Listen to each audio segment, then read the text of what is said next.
Buenas, hoy tenemos compañía, tenemos a María, que ya es nutricionista infantil, te ayuda con tu peque para que mejores la alimentación y con tu no tan peque. La tengo aquí, si tienes cualquier duda, te va a dar muchísimas claves y mucha información súper importante. Así que gracias María por estar aquí y cuéntanos un poquito qué es todo lo que haces y cómo puedes ayudarnos. Bueno, gracias Manuela, un placer que me hayas invitado. Pues como has dicho, soy nutricionista, llevo 20 años ya de profesión y bueno, me especialicé en la parte materno-infantil porque siempre me han gustado, ¿no? Siempre ha sido con mi foco, los peques, los niños, la familia y el hecho de luego ser mamá, porque tengo tres peques también, pues me ha hecho como aunar esas dos partes, ¿no? La parte profesional de conocimiento que siempre me ha gustado también estar actualizada con la propia experiencia y eso ha hecho de que pueda pues conectar más con las familias, entender mejor la situación que están pasando y desde ese lugar pues acompañarles a vivir sobre todo la alimentación desde un punto de vista más amable con ellas, con sus hijos, con la familia y también más organizada, que eso al final da tranquilidad, paz mental, ¿no? El saber que estamos alimentando bien y que eso no supone un dolor de cabeza en el día a día, pues eso, al final, a conseguir también dejar un legado de salud a nuestros peques, que tengan una buena relación con la comida para que sean futuros adultos que tomen pues, decisiones pues, responsables y conscientes en cuanto a su salud y a su alimentación. Qué importante, cómo me ha tocado todo lo que has dicho, porque además esta parte, ¿no? De saber por un lado la teoría y luego haberlo practicado en casa, encima con tres, Mm, es súper interesante y vamos, además yo te lo digo porque yo ahí sí que cogeo en toda esa parte bueno, y todos cogemos con cosas. me parece súper importante el que nos ayudes, ¿no? Y que nos digas la importancia que realmente tiene cuidar la alimentación de nuestros hijos y que creo que hay muchas familias, bueno, cada vez hay más conciencia, ¿no? Sí, Sobre sí, estos sí. temas, pero hay muchas familias que no sabemos cuántos alimentos estamos comprando y trayendo a nuestras casas que son tan tóxicos, diría, o nocivos, cuando hay Mm. excesos de azúcares o de un montón de cosas que no sabemos, que encima lo compramos con la mejor de las intenciones, ¿verdad? Sí, sí, a ver, aquí hay una realidad y es que está habiendo un cambio de paradigma. Yo, por ejemplo, que tengo a mi hija mayor de 13 años y al pequeño, veo mucho la diferencia de las familias, ¿no? De la mayor, que todo da más igual, a las familias del pequeño que tienen ya más conciencia. O sea, hay como un cambio ahí de paradigma, que eso es muy buena señal, pero aún así tenemos que ser conscientes de dos cosas. Uno, que vivimos en un mundo de un poco exceso de información porque a golpe de clic tenemos muchísimas posibilidades, pero a la vez pues es información muy contradictoria.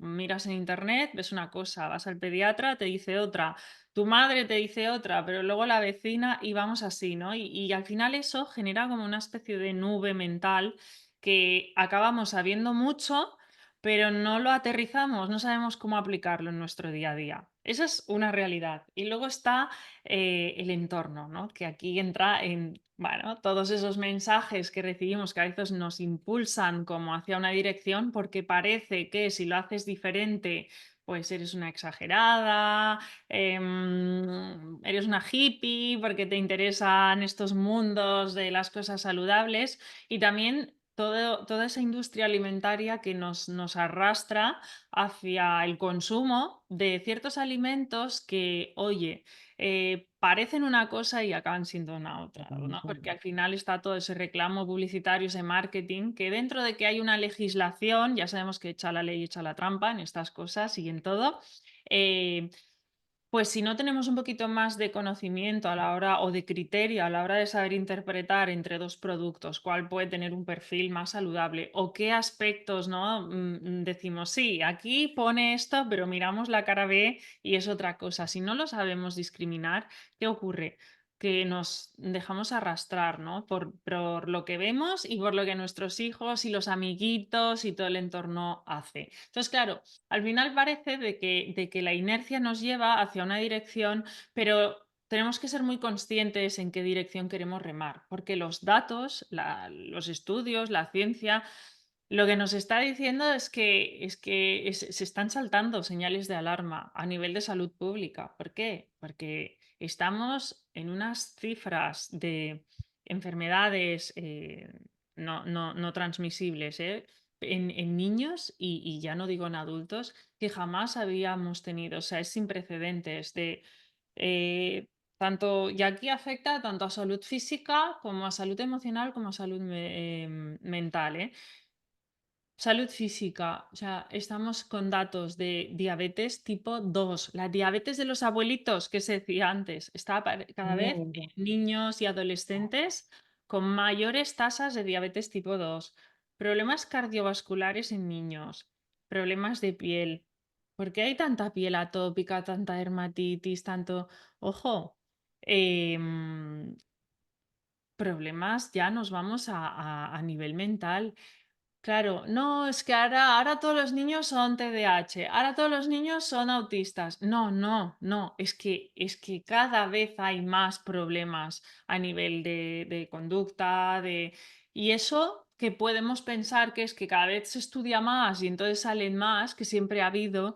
No, la ciencia lo que nos dice es que hay un aumento de la incidencia y la prevalencia de todas estas enfermedades, porque no dejan de ser enfermedades que eso tiene un impacto a corto, a medio y a largo plazo en el futuro de estos niños, porque sí, cada vez se vive más años, pero ¿a qué precio? ¿Y con qué calidad de vida? Porque si estamos adelantando muchas enfermedades que de normal aparecen Claro, en edades más avanzadas y estamos subiendo el desarrollo de otras que normalmente habían estado a niveles más bajos, y no solo problemas de piel, alergias e intolerancias.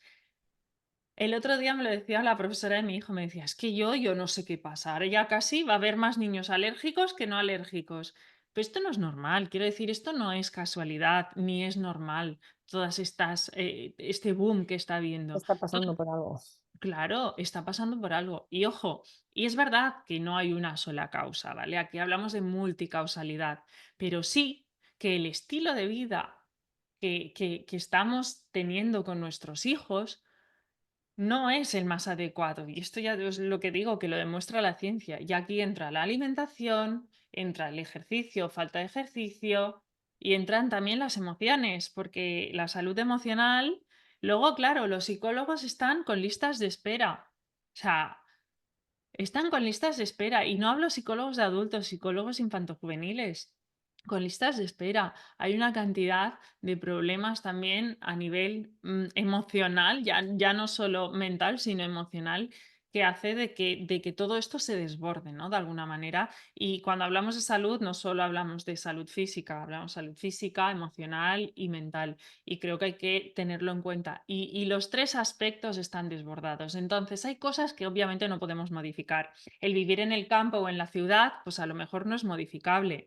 Pues si te toca vivir en medio de Madrid, pues mira, vale, la contaminación, tal.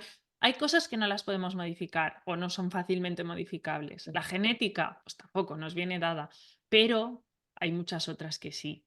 Lo que hacen nuestros hijos o no hacen de ejercicio, lo que comen o no comen, eso sí que es modificable. Y al final, ese estilo de vida tiene un peso mucho más grande en la salud o enfermedad de nuestros hijos que los factores ambientales o la genética. Porque a veces echamos la culpa a eso, de decir, bueno, yo como no puedo modificar muchas cosas, pues a la de perdidos al río.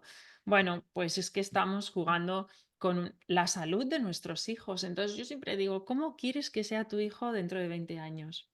Que venga a tu casa, llame al timbre y abres la puerta. ¿Cómo le quieres ver? ¿O cómo te gustaría verle? Pero no solo físicamente, hablando con él, comiendo con él o ella. ¿Eh? ¿Cómo te gustaría que fuera? ¿Cómo te gustaría tener? ¿Qué conversación? ¿Qué vida? Tener, ¿no? Todos queremos lo mejor para nuestros hijos. Pensamos porque sean personas sanas, que tengan el trabajo de sus sueños, ¿no? Que trabajen de lo que Sean quieran, felices. es que sean felices, que sean personas resolutivas, que sepan decir que no y que se sepan cuidar, ¿no? Siempre buscamos bla, bla, bla.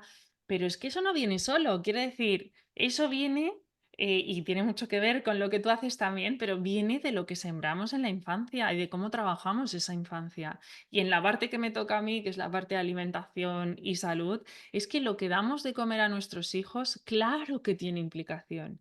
Y Es que María, si llevas ya tiempo dándoles de comer mal y te echas las manos a la cabeza y dices, madre mía, lo he hecho fatal, ¿qué no, hacemos? ¿Qué hay que hacer pues ahí? siempre estamos a tiempo de cambiar y de mejorar. Esto es lo de siempre. O nos podemos enquistar en la culpa de lo que no hemos hecho, o podemos decir, vale, ¿cómo sigo a partir de ahora? Porque siempre hay un punto de inflexión, que decir, a veces pensamos que, y por eso ahí viene mucho la culpa de que lo tenemos que saber todo. Y tenemos que saber hacerlo todo, ¿no? Y yo lo veo mucho con las familias. Es que con la información que tengo, es que lo tendría que saber hacer. No, mentira. No sabemos hacer todo porque, y sobre todo en este mundo de la maternidad, la crianza, es que vamos aprendiendo en el día a día, porque no hay una carrera universitaria de esto y aunque la hubiera, es que no nos funcionaría porque cada hijo es diferente y nos presenta cosas diferentes, pero no tienes que saber hacerlo todo. Sí que tienes la oportunidad de que cuando te das cuenta de que algo se podría hacer diferente, ahí sí que tienes esa responsabilidad de ponerte en marcha y cambiar la manera de hacer las cosas, porque yo siempre digo, si ponemos solo el foco en el ahora, pues por ejemplo, ¿no? Cuando un niño no quiere fruta o no quiere verdura, y a veces nos emperramos en que hoy se coma la verdura, porque tienes que cenar la verdura, que hay que comer verdura, y nos empipinamos en que, pum, que hoy coma la verdura, y sacamos todo ese arsenal de herramientas para conseguir lo que yo quiero en ese momento, que es que se coma la verdura. Ya, pero si ponemos el foco solo en el ahora, vamos a conseguir a lo mejor que se coma la verdura. ¿Por qué? Porque la habremos obligado, chantajeado, presionado, lo que sea. Pero estaremos enquistando una versión de manera que el resto de la vida, cuando pueda tomar sus decisiones, probablemente no quiera comer verdura. Entonces, si vemos esto como que lo que hacemos ahora tiene un impacto en el futuro y que el objetivo no es que hoy se coma la verdura o que hoy, no sé, esté sentadito en la mesa sin levantarse sino que lo importante es que el resto de su vida lo siga haciendo, cambia un poco el prisma, ¿verdad? Y ahí es donde yo hablo del impacto también de lo que damos, porque el dar un bollo hoy, meterte una magdalena en la mochila, porque mira, no nos ha sonado el despertador, llegamos tarde, yo todavía ni me he duchado y te meto una magdalena en la mochila porque no tengo otra cosa, no pasa nada. Pero el hacerlo todos los días por sistema, porque es más fácil, porque el niño no rechista y yo no tengo que preparar nada porque es coger la magdalena y meterla en la mochila, ahí sí que hay un impacto. Y claro que tenemos también una responsabilidad, porque estamos tomando una decisión con la alimentación de nuestros hijos. Y a lo que voy, ¿no? O sea, a veces vamos a lo fácil, a lo, ¿no? Donde no hay ningún tipo de, ¿no? Que todo sea una balsa de aceite, Y pero porque tampoco te planteas que la magdalena sea tan mala, porque se han comido magdalenas de toda la vida, ¿no? Entonces, también como no me que venimos planteo de que la leche es con tan magdalenas. mala, claro. Claro, claro. Ahí están las dos cosas. Uno, que a veces buscamos la comodidad y lo fácil y no entrar en el tener que lidiar, ¿no? Con otras cosas, por un lado, y otra está el nivel de conciencia, que a veces no sabemos realmente el impacto que tiene. Pero bueno, sin ir más lejos, que tampoco me quiero poner aquí dramática, pero el azúcar, Sí, que esto explícanoslo porque a mí me parece súper importante y no somos conscientes. Pensamos que estamos comprando cereales, pensando que les estamos dando lo mejor para que vayan con súper energía al cole y resulta que es todo lo contrario. Cuéntanos un poco de esto, por fin. es que yo con el tema del azúcar quiero que a veces soy un poco así, pero es la manera, ¿no? También de entender. Yo siempre digo, mm, a veces pensamos que por ser natural, porque el azúcar al final viene de la caña de azúcar, pues es inocuo, ¿no? Que las cosas va, pero por darle un poco de azúcar, si esto es inocuo. Bueno, primero, la cicuta también era inocua y al pobre Sócrates se lo cargaron con cicuta. Quiere decir que las cosas inocuas no significa que sean, o sea, las cosas naturales no significa que sean inocuas, ¿vale? Y el tema del azúcar, os voy a explicar un experimento muy sencillito que se hizo con ratones para que veáis cómo afecta también a nuestro sistema nervioso.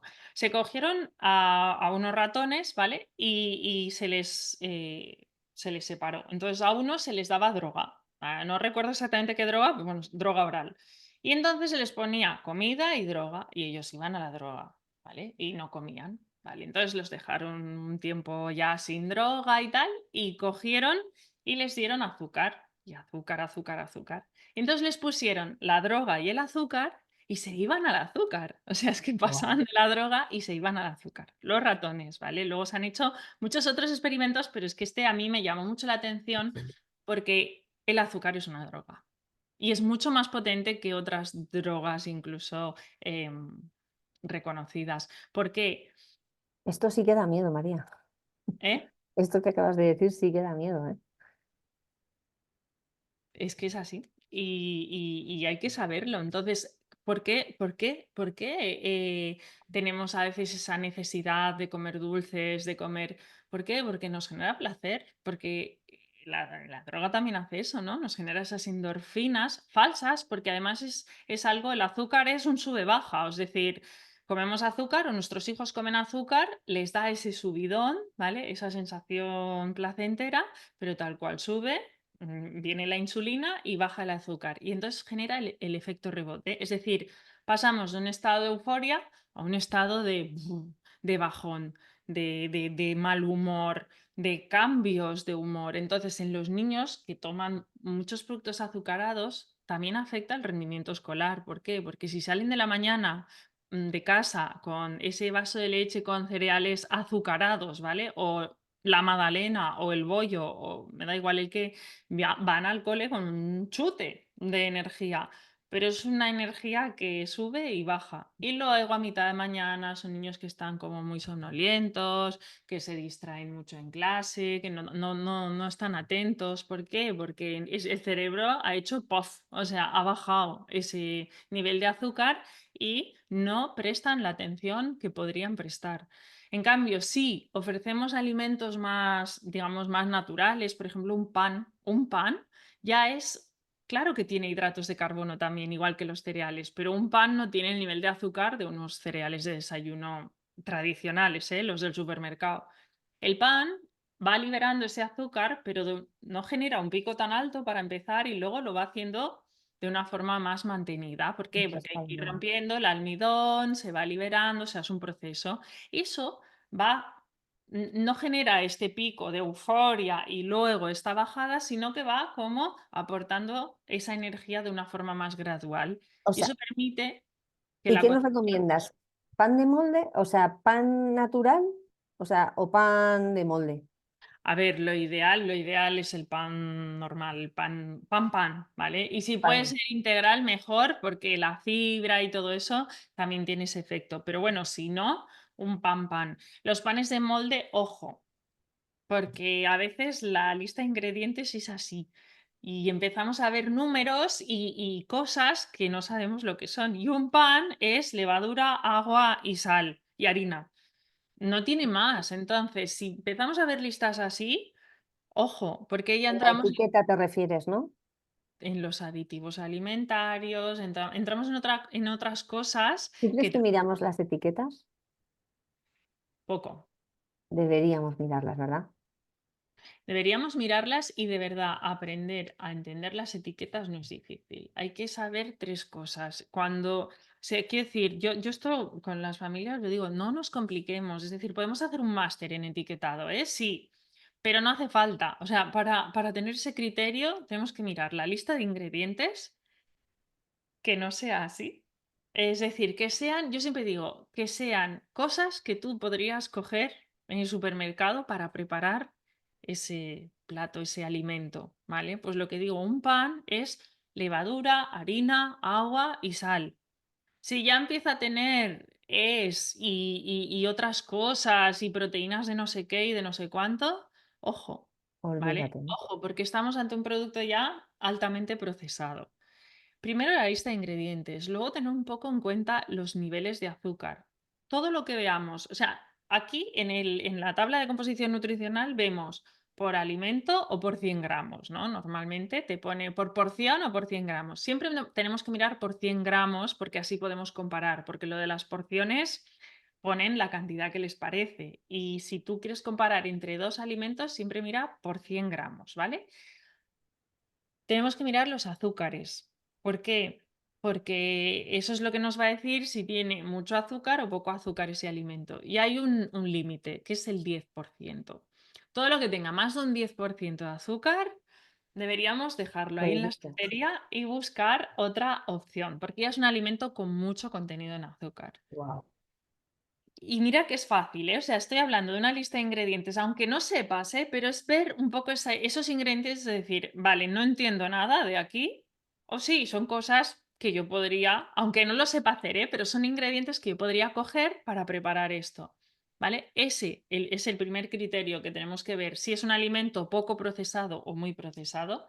Y luego con los azúcares, fijarnos en que por 100 gramos pone hidratos de carbono, eso no. Luego pone de los cuales azúcares, ahí, que sea menos de 10 El diez por gramos. ciento Bien. Chicas, qué importante. Chicas, chicos, qué importante esto que está diciendo. Es Vale, que es por- básico, ¿eh? Pero esto nos va a ayudar a muchas cosas. Primero, a tener más criterio, a ser más conscientes de lo que estamos comprando y a poder hacer elecciones más saludables. Y eso repercute en la calidad de lo que estamos dando a nuestros hijos. O sea, es que lo primero es saber qué es lo que estamos comprando. Eso es lo porque también, primero. ¿cuántos almuerzos nos ponemos con pan de molde?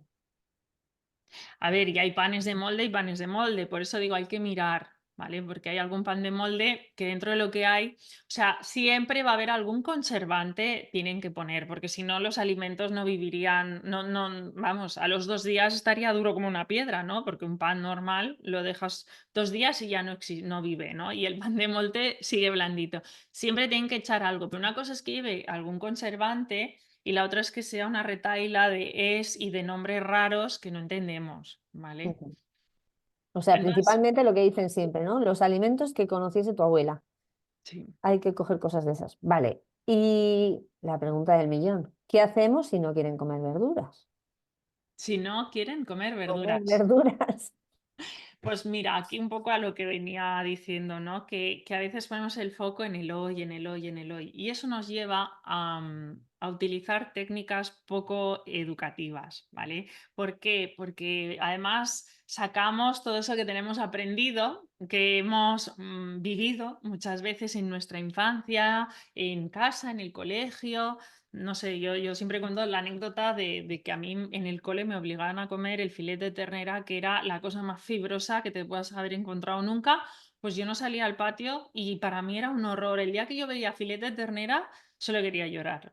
Y eso a mí me ha marcado, porque me ha costado mucho siempre la carne así roja y tal, y me viene de entonces, ojo, que en mi casa no pasaba eso, pero sí en el colegio. Entonces, quiero decir que nosotros tenemos ahí nuestra mochilita también de vivencias, experiencias que hemos ido acumulando, positivas y no tan positivas, pero que nos han marcado, ¿no? Y eso es lo que también sacamos, ese piloto automático que comentas tú siempre, es lo que sacamos cuando estamos ante una situación que queremos que nuestro hijo haga algo determinado y no lo hace.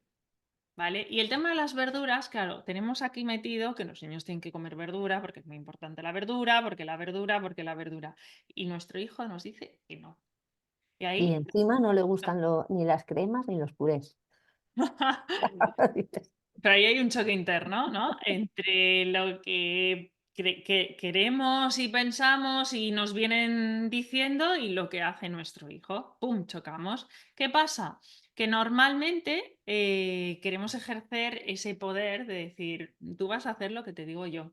Y ahí sacamos la presión, el chantaje, los premios, los castigos, las condiciones, bueno, vale, que aquí podríamos si poner no te lo comes, te lo vas a cenar, no, si no te lo vas a exacto. desgranar, si no te lo va a Los poner de sí. sombrero. Si haces esto, tendrás lo otro. Si no haces esto, ¿vale? Los condicionales con sí siempre son ahí. Y son técnicas al final de presión, de intentar presionar al niño para que haga aquello que queremos nosotros. Y muchas veces funcionan a corto plazo. Es decir, hoy he conseguido que se cene los guisantes a base de castigarle sin X o dejándole ver luego el capítulo de dibujitos de tal, ¿no? Conseguimos el efecto a corto plazo. Es decir, son técnicas que para el hoy funcionan. Ahora tenemos que ver qué repercusión tienen en el mañana, porque lo que hablamos a veces del efecto bola de nieve, aquí ocurre de una forma, vamos, clarísima.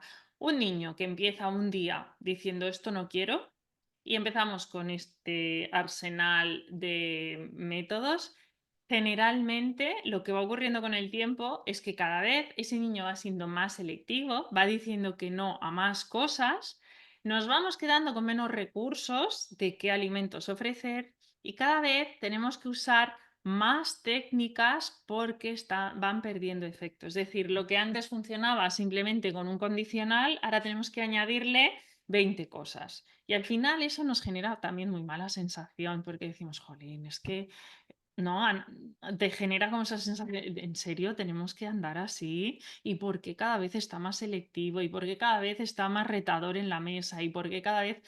Pues yo lo pongo muy fácil el ejemplo, o sea, imagínate que te pasa a ti que llegas a casa, ¿vale? Un día cansada y no tienes mucho apetito.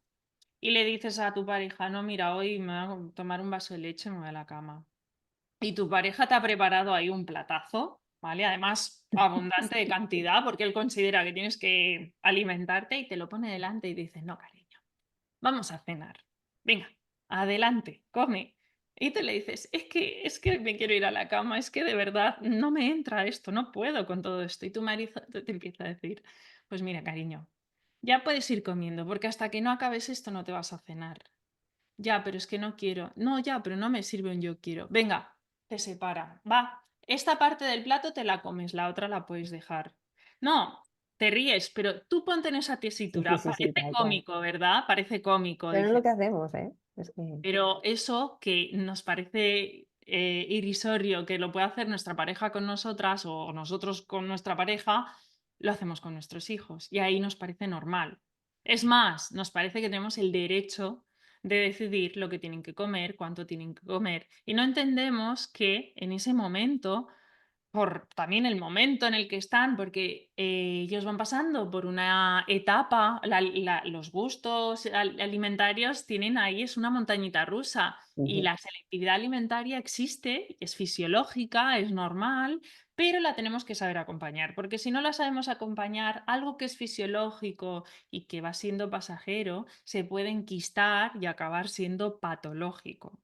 Y depende de cómo acompañamos eso. Porque si ese niño nadie entiende el momento en el que está, nadie entiende que los guisantes no, en ese momento no entran los guisantes y es obligado a comer los guisantes, ¿crees que el día mañana, pasado mañana, va a tener ganas de sentarse a la mesa? Si cada vez que se sienta a la mesa acaba siendo obligado a comer. Tal cual. Eso es lo primero. Y a ¿Qué mí algo que ganas va me... a tener ese Ujú. niño de volverse a sentar? Y segundo, ¿crees que te va a tener confianza para contarte lo que realmente le pasa o le gusta o le deja de gustar? Si te enfadas cada vez que él te dice que te expresa lo que él siente y Y que luego si ese no te gusta la comida, qué desagradecido eres con el tiempo que he invertido en hacer la comida. O una claro, cosa que estaba pensando, María, fíjate qué curioso que cuando somos bebés y estamos con la teta, no tenemos ni idea de cuánto maman, de cuánta necesidad, o sea, cuánto alimento requieren. no, Y aún pero así, confiamos en su claro. instinto, ¿verdad? Ujú. Sí. Y luego, a medida que van creciendo, yo creo que incluso, bueno, no lo sé, esto es teoría mía. Yo creo que las personas que encima han sido obligadas a comer mucho de pequeñas son todavía las peores con sus hijos. Mm. ¿Sabes? Que si no, lo que has dicho con la ternera, si no te dejaban levantarte de la mesa hasta que no te comías no sé qué y no sé cuántos, bueno, que se preparen tus hijos porque vas a Sí, venir. no, y esto lo he escuchado yo muchas veces. En mi casa no se dejaba el plato lleno. Vamos, en mi casa no se hacía esto. En mi casa, ¿no? Cuando ellos eran pequeños, ya, en tu casa, vale, pero y cuando lo planteas así, ¿qué quieres? ¿Que tu hijo se coma hoy los guisantes o que se los coma el resto de su vida? Porque si le generamos aversión real, no fisiológica, sino si le vamos generando aversión a los alimentos, es que no los va a querer hoy y ni les va a querer mañana. ¿Por qué? Porque le habremos generado, me pasó a mí con el filete de ternera dichoso, es que son aversiones. ¿Por qué? Porque los niños viven experiencias negativas en torno a un momento determinado Y cuando vivimos una experiencia negativa un día y otro y otro y otro, a ver, es que no las queremos repetir. Entonces, por eso se genera ese efecto bola de nieve, porque son niños que cada vez quieren vivir menos ese momento, se muestran más a la defensiva y además cada vez se van cerrando más. ¿Por qué? Porque es un momento donde la adrenalina y el cortisol están aquí arriba y esas hormonitas, que son adrenalina y cortisol, que son las hormonas del estrés, inhiben el apetito. Entonces un niño estresado en la mesa come. Entonces es Ujú. una bola que se va haciendo grande.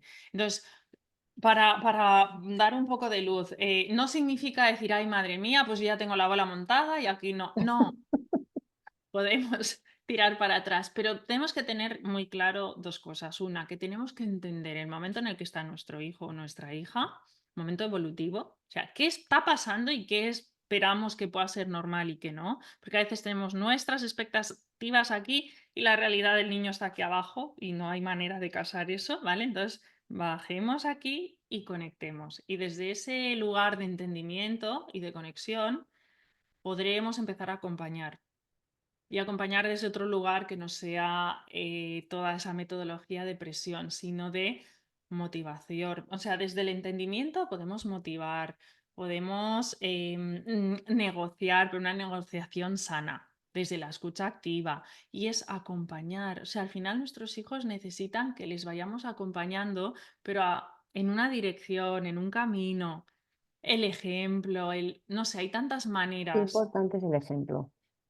Hay tantas maneras de ayudarles a que vayan haciendo su proceso, pero lo primero es bajar a la misma, en la misma sintonía, o sea, sintonizar la radio y que nos entendamos, porque desde aquí es imposible. Y además, fíjate cuántas personas adultas tenemos problemas con la comida, ¿eh? Mm, Y esos problemas también de cómo eliges, qué comes, porque lo suyo sería que fuésemos capaces de elegir, joder, alimentos que nos den energía, ¿no? Oye, que de vez en cuando te quieres dar un caprichito, pero que no elijas Está siempre dentro al de lo revés, normal, ¿no? exacto, pero ver la alimentación como un acto de amor hacia el propio cuerpo, ojo, el nuestro, y enseñar a nuestros hijos a lo mismo, ¿no? A que obviamente todo tiene cabida en esta vida y hay momentos sociales donde hacemos cosas diferentes, pero que la alimentación es un acto de amor hacia uno mismo, porque nos estamos cuidando a muchos niveles, por dentro, por fuera, estamos cuidando nuestro cerebro y nuestra alma, ¿no? Y nuestras emociones también. Entonces, ¿Cuánto crees que hay de conciencia aquí? Yo creo que muy poca, porque prácticamente es como que pensamos que la alimentación solo repercute, ¿no? en nuestro físico, pero por fuera. Si hay mm, kilos o no hay kilos. El resto es como está abandonado, lo bueno, tenemos. porque venimos de la cultura de la dieta, donde se han contado muchas calorías, se ha hecho mucho daño a ese nivel también. Pero yo creo que aquí es importante, pues eso, un poco de reflexión, decir hacia dónde vamos, ¿no? Y sobre todo, lo que os decía, ¿cómo quieres ver a tu hija, a tu hijo dentro de 20 años? Pues eso hay que empezar a sembrarlo ahora. No va a venir solo por arte de magia dentro de 20 años, ¿no? Sino que tenemos que empezar a cultivar ahora una relación, pues eso, más amigable, más amable alrededor de la mesa, porque al final también el comer va más allá, ¿no? De la nutrición y de que esté el platito muy equilibrado. O sea, el alimentarnos va de emociones, va de compartir. Todos los eventos, todas las cosas más importantes las celebramos alrededor de la mesa. Entonces, realmente el comer tiene un impacto social y un impacto emocional muy importante y tenemos que disfrutarlo y enseñarlo a disfrutar, ¿no? Desde el amor, desde el cariño, desde el cuidado hacia uno mismo y hacia los demás, porque también es una forma de compartir con los demás ese amor, es esa alegría que sentimos, ¿no? Cuando hacemos una celebración, compartimos esa alegría con la comida. Pues verlo Me ha desde ese encantado lugar. esto último que has dicho, me ha encantado. Y me voy a quedar con ello, me parece súper importante. mm, Y saber un poco para esas personas que nos seguimos atascando en esas cosas, ¿cómo podemos contar contigo? ¿Cómo podemos trabajar contigo? ¿Dónde te encontramos? ¿Cómo nos ayudas? Bueno, pues lo primero, a mí siempre me gusta hablar con cada una de las personas porque creo que cada uno tenemos nuestra historia, nuestra situación. Entonces yo estoy muy abierta a que me podáis por Instagram contactar. Estoy como arroba María Márquez Nutrición. No, mariamarquez.nutrición en Instagram. Y si no, pues también tengo mi canal de YouTube, pero por Instagram es como muy fácil, un mensajito, me podéis contar y a mí siempre me gusta escucharos para poder ver cómo os podría ayudar, ¿no? Porque tengo como diferentes formas de acompañar a las familias. Generalmente hacemos un proceso, un trabajo, esto no es un botón mágico, no es, la venga, hacemos así y todo cambia, sino que es un trabajo, un proceso. Entonces tengo diferentes programas, pero siempre me gusta mucho hablar porque con cada familia puede que necesitemos una cosa u otra, ¿no? También tenéis mi página web, que es mariamarquesnutrición.com, y ahí también me podéis contactar, podéis ver un poco lo que hago y yo siempre digo, o sea, creo que soy una persona cercana y me encanta poder hablar con las familias y Qué escucharlas. maravilla. Pues María, luego ponemos todos tus datos en la descripción para que te tengan bien localizada y que nos puedas asesorar y ayudar en todo esto que me parece súper importante. Gracias por darle luz, sobre todo al tema del cerebro, al tema de la salud por dentro, ¿no? Es como, se ve muy Mm, claro, a mí me parece que se ve muy claro con él. Si tuviésemos un Ferrari no le daríamos agua, no meteríamos agua en ese depósito, ¿no? Y es como, tenemos aquí el templo de nuestra alma y lo tenemos abandonado. Y yo mm, digo esto porque ahora precisamente estoy poniendo más atención en ello, ¿no? sí, Para poder sí, elegir desde ahí esos alimentos que son los que me van a hacer que tenga más energía, que esté más ágil y que esté más saludable. exacto. Pues un Así. placer, Manuela. Muchas Muchas gracias. Sí. gracias por este ratito. Muy bien. Muchísimas gracias, María. Un besazo enorme. Chao. Nos vemos en más vídeos. Chao.